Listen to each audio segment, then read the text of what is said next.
Hi everyone, I am Jim Kurian Jacob, presenting on behalf of Group H, and these are my group members Anna Baby and Donna Maria Agustin.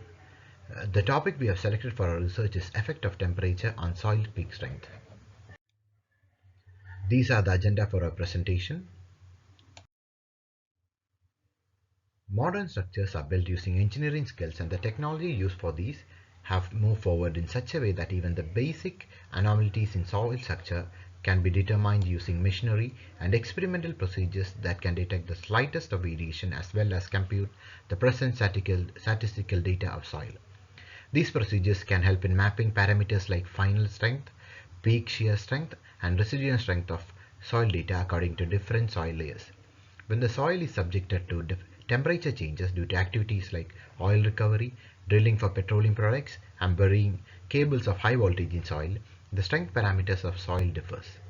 Temperatures vary from 5 degrees Celsius to 40 degrees Celsius in soils for structures such as retaining walls and pile foundations. The effect of temperature changes on shear strength of soil largely depends on the volumetric changes that occur due to removal of moisture content from the soil. With the increasing temperature, thermal expansion occurs, thereby decreasing the shear strength of soil, and with thermal contraction, there is an increase in shear strength of soil due to hardening of the soil. The internal friction angle of the soil, which determines the stability of soil structure, can change with the increase or decrease of temperature. The shear strength of the soil is found by experimental methods by repeated loading, which is then analyzed and documented according to soil mineralogy. Thermal consolidation and direct shear strength are generally used to analyze the shear strength parameters of the soil subjected to temperature variance. 2 degrees Celsius to 50 degrees Celsius are the temperatures in which usually the thermal consolidation test for fine sand is done, whereas the direct shear strength is used widely to determine the shear strength parameters for sandy as well as clay or silty soils. In this project, we are considering the effect of temperature on the shear strength of soil within the lower temperatures varying from 4 degree to 40 degrees Celsius to understand the soil behavioral pattern using direct shear stress. The equipment used here is a direct shear box fitted with a temperature recording gauge for testing clay and sand. A few literature reviews were considered, and the effect of temperature variance on peak shear strength was analyzed for different types of soil using the direct shear apparatus. The direct shear apparatus is subjected to controlled temperatures at 5 degrees Celsius, 20 degrees Celsius, and 40 degrees Celsius for clay, clay concrete interface, and sand, which is subjected to stress levels ranging from 5 kilopascal to 8 kilopascals. The result obtained stated that the effect of temperature on shear strength of the soil was minimal. Thus, it can be stated that the temperature effect is independent of the shear strength parameters of the soil. The name of the journal and the observation from all those literature reviews were noted and is given in the table shown in the slide. Thank you. So, coming to the experimental procedure, a direct shear apparatus equipped with a temperature control system was used to investigate the shear behavior of soil. A general view of system is shown in the figure. So, a copper tube was accommodated in the shear box container and connected to cooling circulator. Water with a controlled temperature circulate inside copper tube via the circulator. This tube are immersed in the water inside the shear box. The system allows controlling the temperature of soil specimen inside the cell without altering the mechanical parts of the cell.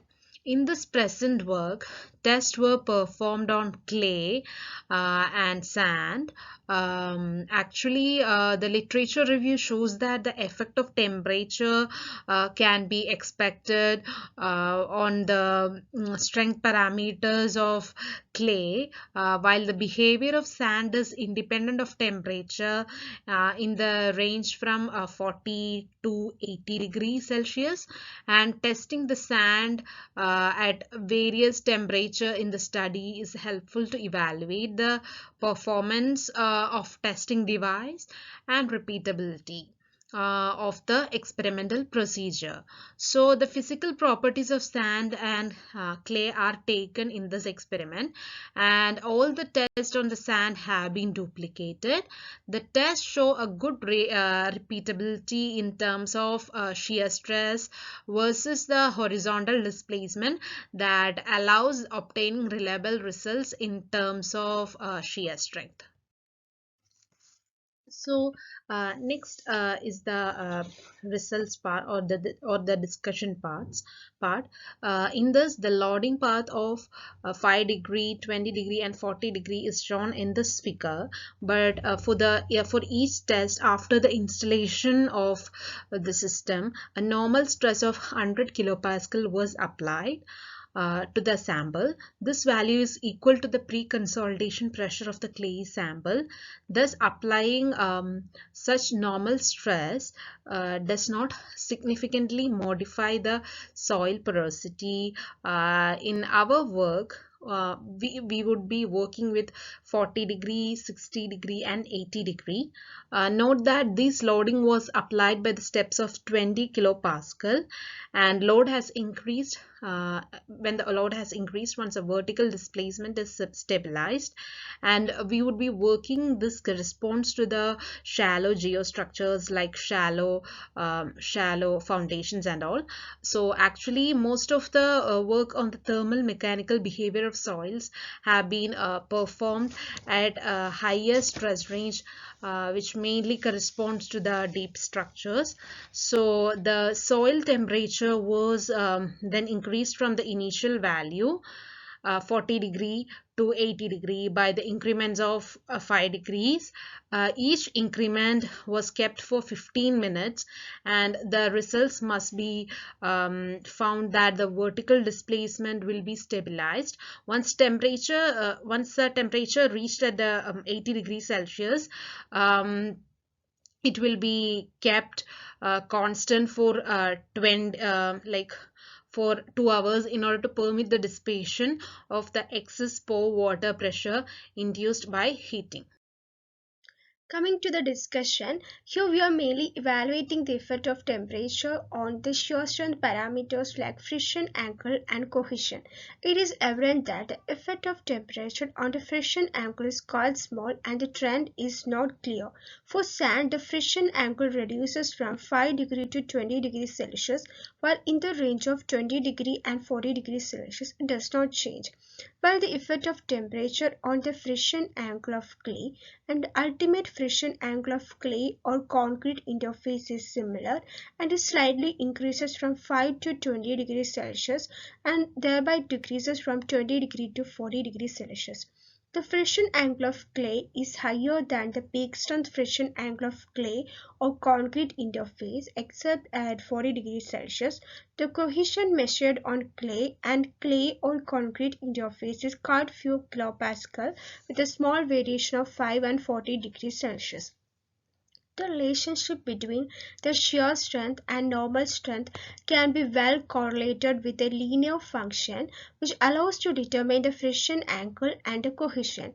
The observations show equally the reliability of obtained results. In order to better analyze the effect of temperature on the soil friction angle, the result of present work are plotted together with that obtained from the other work. The results from the existing work shows the effect of temperature on the soil is quite small. In addition, at higher temperature, friction angle can be higher in some cases and whereas lower in some other cases. Coming to the conclusion, in direct shear test, only a thin layer of soil is subjected to shearing. The relationship between shear strength and normal stress can be correlated with a linear function which allows to determine the friction angle and cohesion. The testers on clay shows that the shear resistance at 50 degrees Celsius is higher than that at 20 degrees Celsius. The internal friction angle reduces at high temperature, but most significant thermal effect are found to be an increase of cohesion. This was explained by thermal consolidation of clay during heating. Tests performed on unsaturated soil shows the effect of temperature on shear properties are not significant. So these are the references. Thank you.